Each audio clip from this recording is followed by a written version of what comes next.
We are now looking at how are we going to solve equations that have radicals in it? Or if we have an equation, how do we go about solving it? And that these equations end up, once we go through the process of solving them, ending up looking like a quadratic equation. And then solving equations by factoring, which we've looked at in the past. So hopefully by the end of this video and doing some homework, you'll be able to do all the following. Okay, so if you have an equation with a radical in it, the process of solving these is first you're going to isolate the radical on one side of the equation, get everything else that is not a radical on the other side of the equation. If you have more than one radical, you want to isolate just one of the radicals on one side of the equation.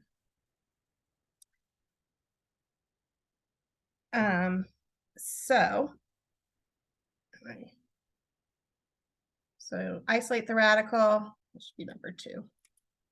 Raise both sides of the equation by the index of the radical. So if it's a square root, you're going to square both sides.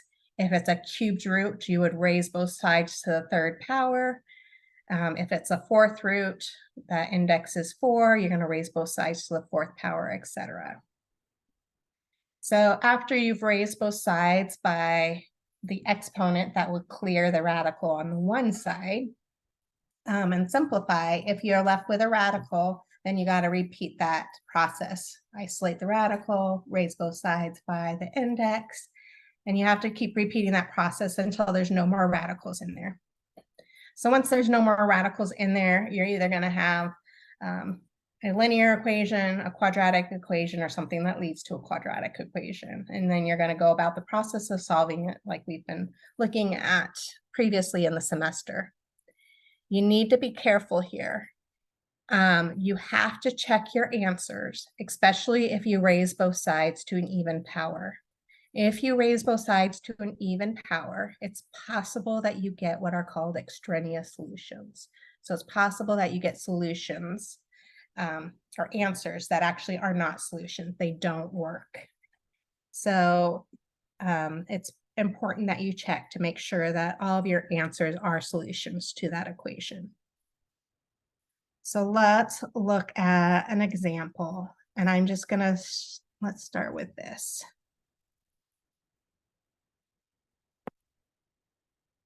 So let's say you had the following. You had x, this is equal to the square root of 2x plus 9.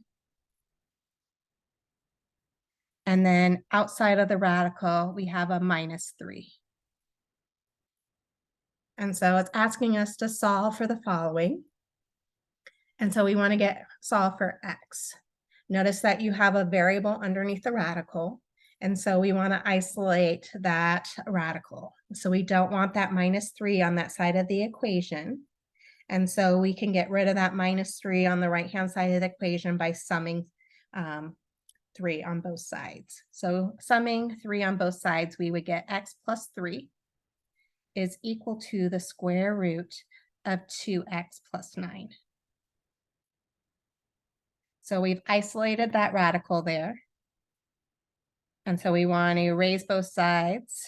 In this case, we want to square both sides to get rid of that square root. So remember, x plus 3 quantity squared, that is taking x plus 3 all times x plus 3. This is equal to squaring the square root. That cancels, and we're left with what is called the radicand, what was underneath that radical. So let's distribute x plus 3 times x plus 3. So I have x times x is x squared. I'm going to have it x times a 3, so plus 3x. Distributing my 3, I have 3 times x is 3x.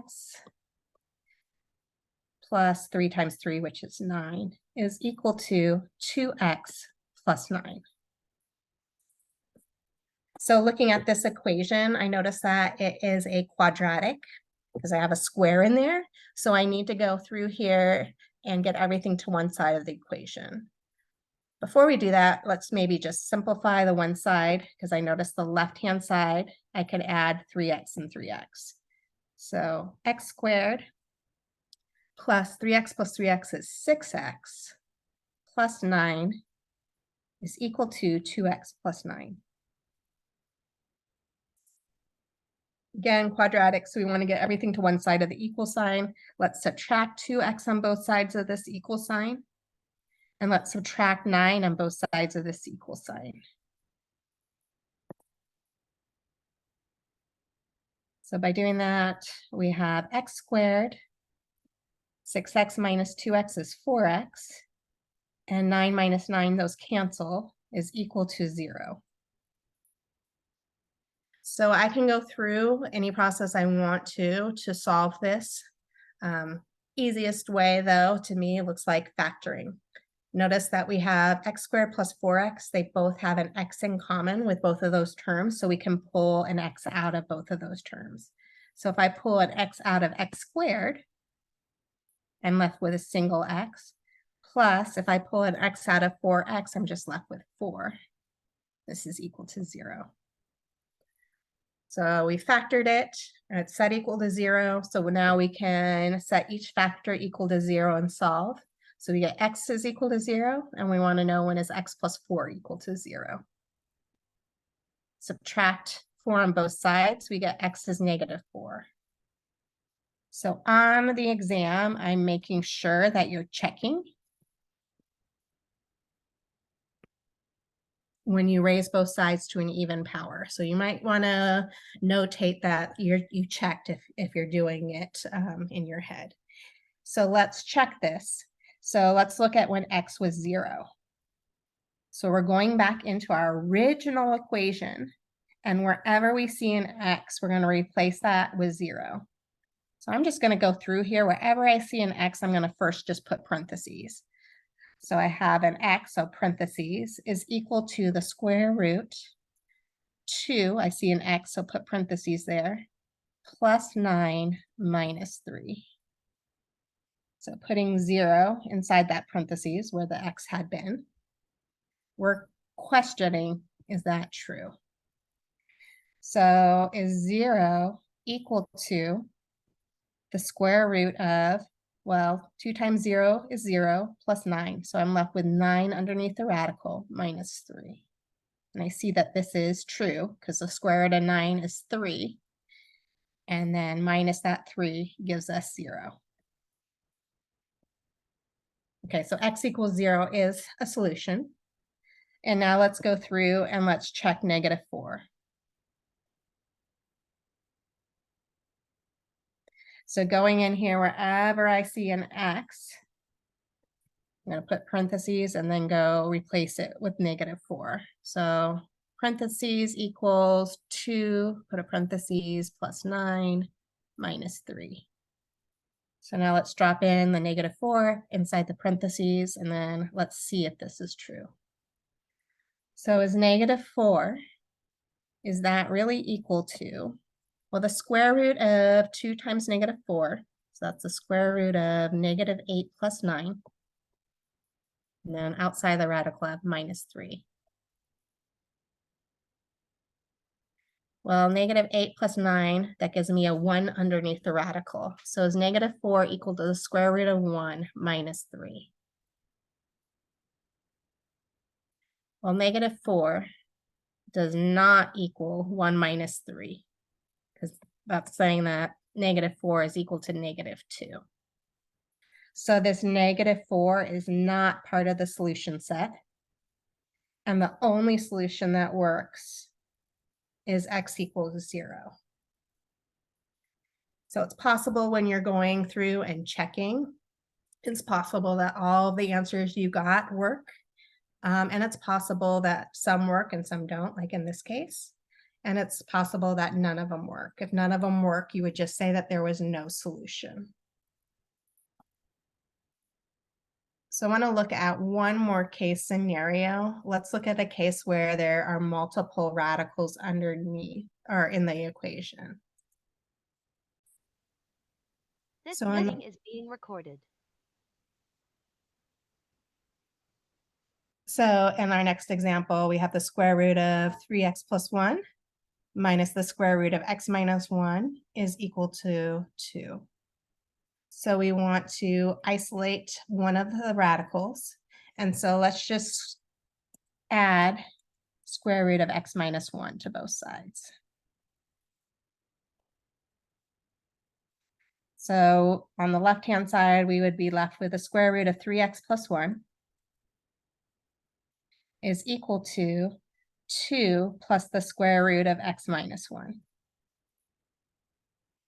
So we want to get rid of our radical on the left-hand side, and we can do that by squaring both sides. So it's really nice on the left-hand side, that square gets rid of the square root, and we're just left with the radicand, 3x plus 1. The other side, we need to be careful. I can't just square each term inside that parentheses because of that plus sign. That square is telling me to take what's inside that parentheses and multiply it by itself twice.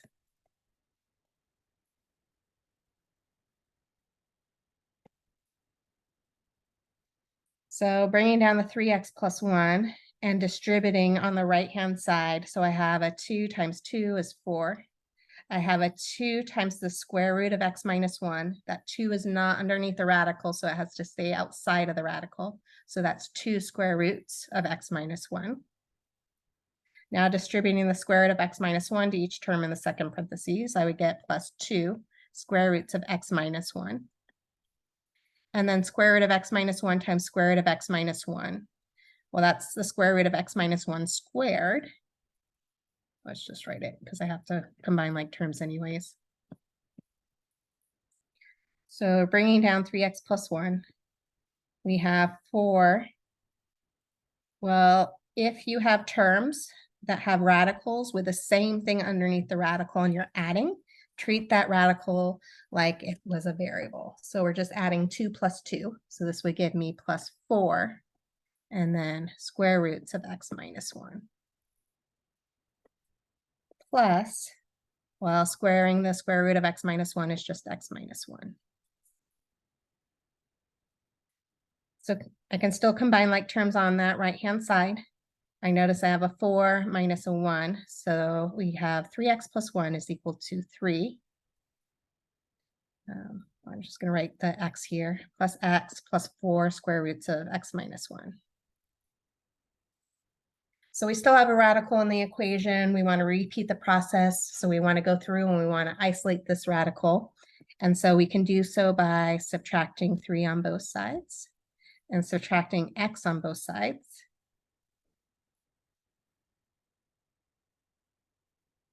So 3x minus x is 2x. 1 minus 3 is negative 2 is equal to 4 square root of x minus 1. I can divide by 4 on both sides, but then I notice that I'm going to get fractions. So I prefer not to get fractions. So instead, I'm just going to square both sides here.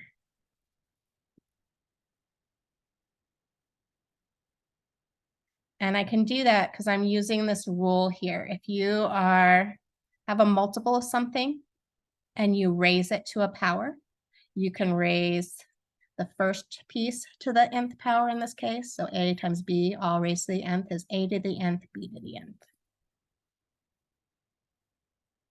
Okay, but 2x minus 2 quantity squared, I can't just square each piece because of the minus in between. So that's the same thing as 2x minus 2 times 2x minus 2 is equal to, by this rule I just showed you, this is equal to 4 squared all times the square root of x minus 1 squared. So distributing on the left-hand side, we have 2x times 2x is 4x squared. I have 2x times negative 2 is minus 4x. Distributing the negative 2 now, negative 2 times 2x is negative 4x. Negative 2 times negative 2 is plus 4 is equal to 16, which is 4 squared, all times, keep parentheses there, squaring the square root just leaves us the radicand, in this case, of x minus 1. So let's simplify each side of our equation before we start moving things to one side. So I noticed we have a negative 4x minus a 4x. There is another other term that has a square in it. So let's bring down the 4x squared. Negative 4x minus 4x is negative 8x plus 4 is equal to, distributing our 16 inside the parentheses on the right-hand side, we get 16x minus 16. So it's quadratic. We want to set it equal to 0. So let's subtract 16x on both sides, and let's add 16 to both sides.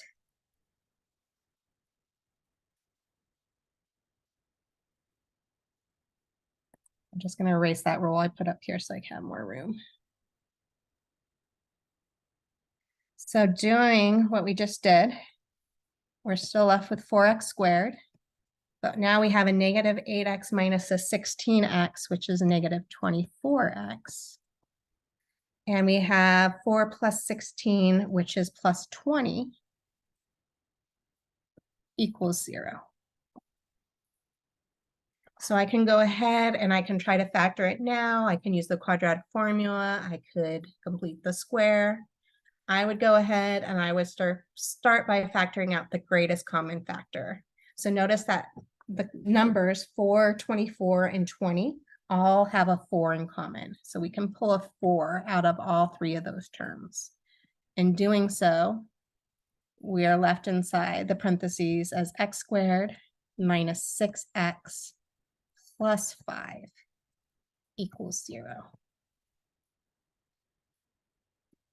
So I'm looking for 2 numbers that multiply to give me my constant of 5. So what multiplies to 5 and adds to give me my coefficient, negative 6. Well, 2 numbers that multiply to 5 is 1 and 5. That's only 2 numbers that multiply to 5. But I want it to be positive and I want the sum to be negative. So I notice that that is negative 1 and negative 5. So our factors are going to be x minus 1, x minus 5, all times that 4 in front. Set each factor equal to 0. 4 equals 0. Well, that's false. That can never happen. When is x minus 1 equal to 0? Well, that's when x is 1. And when is x minus 5 equal to 0? So x minus 5 is equal to 0. Add 5 to both sides. We get x is 5. So unfortunately, through this process of solving the equation, I raised both sides to an even power. So I must check.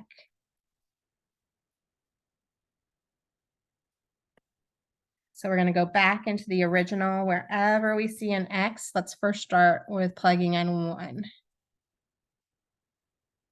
So we want to know, is the square root of 3 times 1 plus 1 minus the square root of 1 minus 1, is that equal to 2?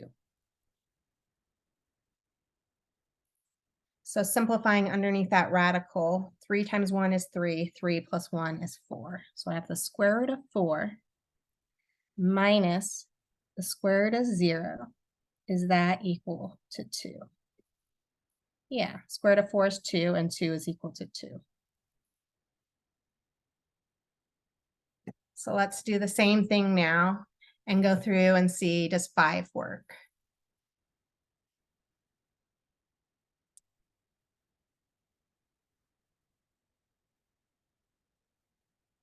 So we're going to go in wherever we see an x, we're going to put parentheses and then replace it with 5.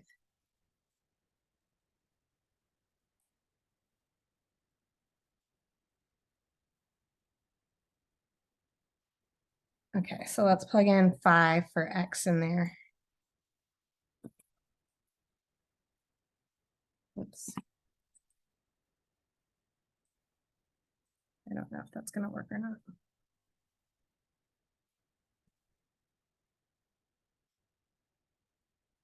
Okay, so I thought I was being tricky and cutting and pasting to save time, and it didn't work.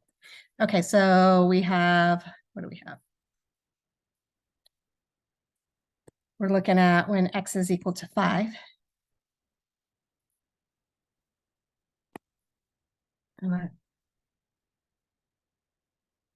Sorry.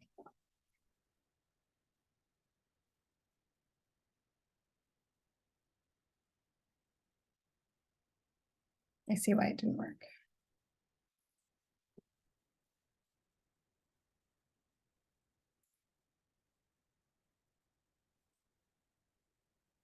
Try it again. So now if I jump in and I plug in 5 wherever I see the x, I get 3 times 5 is 15 plus 1 underneath the radical. So we have the square root of 16 minus the square root of 4. 5 minus 1 is 4. Does that equal 2? Well, square root of 16 is 4 minus the square root of 4 is 2. And 4 minus 2 is equal to 2. So both answers, x equals 1 and x equals 5, work. And they're solutions to that equation.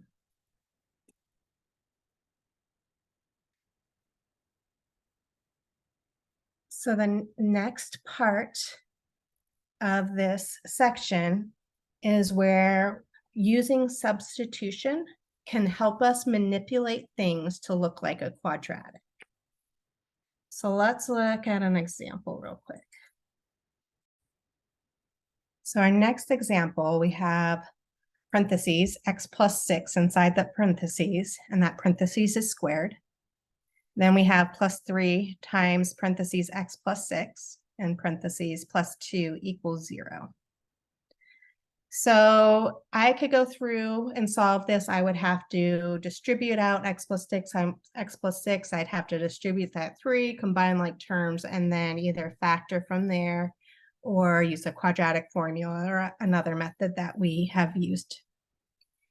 But if you notice that here, this piece that is squared, which is x plus 6, and we have that same piece here that's not squared. So we can use substitution here to help us solve this, and it would be a lot faster. So usually I use the letter U, but we can use any letter other than what the variable is in the equation. So I'm going to let a variable, or I'm going to call it U, equal this x plus 6. So wherever I see that x plus 6, I'm going to plug in U. So I see an x plus 6, so I'm going to plug in U, and then I'm squaring it because of the square. Plus 3, I see x plus 6 here, so instead of writing x plus 6, I'm going to plug in U. Plus 2 equals 0. So let's solve for U here. I notice it's quadratic. I notice that it's factorable. There's 2 numbers that multiply to 2 and add to 3. And so I can break this down as U plus 1 times U plus 2. Because 1 times 2 is 2, 1 plus 2 is 3. So let's solve for U here. We have U plus 1 equals 0, and U plus 2 is equal to 0. So we can solve for U by subtracting 1 on both sides. So we get U is -1. And U plus 2 equals 0. Subtract 2 on both sides, we get U is -2. The problem is our equation has x and not U. So we want to go back in to what we had chosen U to be. And we want to replace what U is with what we found. So we're going to have 2 separate equations. I'm going to have -1 is equal to x plus 6. And U could also be -2. So I'm going to have -2 is equal to x plus 6. So solving for x in each one of those equations, isolate x, we could subtract 6 on both sides. So -1 minus 6 gives me -7. So x is -7. Subtracting 6 on both sides of the second equation, we have -2 minus 6, which is -8. So x is equal to -8. I did not square both sides of the equation. I don't have any variables in the denominator, so I don't have to worry about are those solutions or not? Am I going to get extraneous solutions? I can always go back and check just because it's nice to see if my arithmetic or if I've made any errors or not.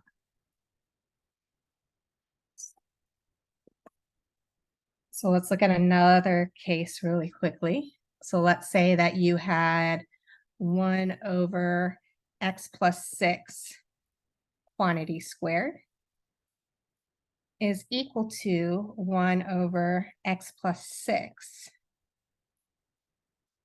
And then outside of the fraction is a plus 12. So I notice this is kind of like a quadratic. I could get everything to one side of the equation. If I square 1, it's still 1. So I can rewrite this left-hand side, I think it might help you see it, as 1 over x plus 6 quantity squared. And then let's subtract to get everything over to one side, 1 over x plus 6 on both sides of the equation. And let's subtract 12 is equal to 0. So we can do what we had done in the past, and we can clear the fractions, and we can multiply through by our LCD, which is x plus 6 quantity squared, and go through that process. It will be a lot faster, though, if you notice that we can use substitution here and rewrite this as a quadratic. And so notice again, that piece here that we're squaring is the same piece as our middle term. And so if we let u equal 1 over x plus 6, we've manipulated this to be quadratic. So we would have u squared minus, wherever I see this 1 over x plus 6, I'm replacing it with u, minus u minus 12 equals 0. So two numbers that multiply to -12 and add to our -1 is going to be -4 and +3. So this factors as u minus 4, u plus 3. Setting each factor equal to 0, we have u minus 4 is 0. Add 4 to both sides, we get u is 4. U plus 3 is equal to 0. Subtract 3 on both sides, we get u is equal to -3. Okay, so going back to what u was, let's substitute what we found u was. So we have 4 is equal to 1 over x plus 6. And we have -3 is equal to 1 over x plus 6. So we want to solve for x in each one of these cases. We can clear the fractions. Because this is an equation, we can multiply both sides by the LCD, which is x plus 6. Doing so, on the left-hand side, let's distribute the 4. I get 4 times x is 4x, plus 4 times 6, which is 24, is equal to x plus 6's cancel here, 1. So this is linear. I want to get everything to one side of the, or I want to isolate my variable x. So let's subtract 24. So I get 4x is equal to -23. And then I can divide both sides by 4. So x is equal to -23 over 4. So same idea on the other equation. I want to clear the fraction, and I can do so by multiplying through by x plus 6.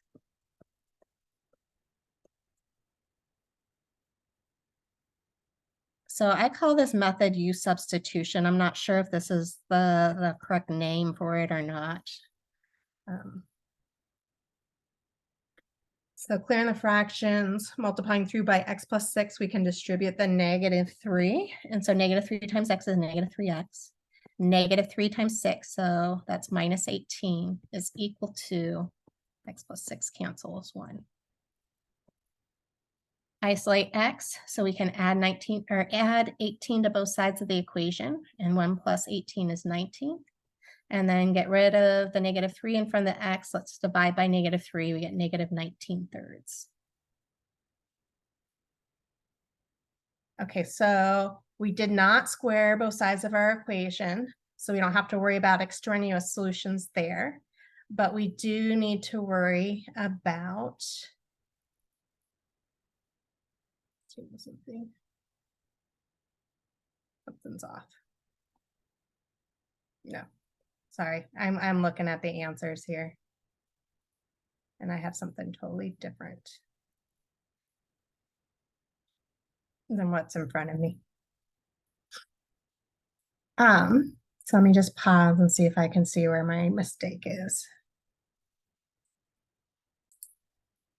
Everything was just perfectly fine. So got the solution. We didn't have any radical that we had raised both sides by an even power, so we don't have to worry about solutions not working there. We do have to worry because we do have a variable in our denominator when we started. And in this case, x could not be -6 because that's what would have set our denominator equal to 0. And our solution didn't have -6, so we're okay. And so we have our solution. So sometimes rewriting your equation so that you're substituting in a value to make it quadratic makes life so much easier than going through the processes that we learned previously in this course.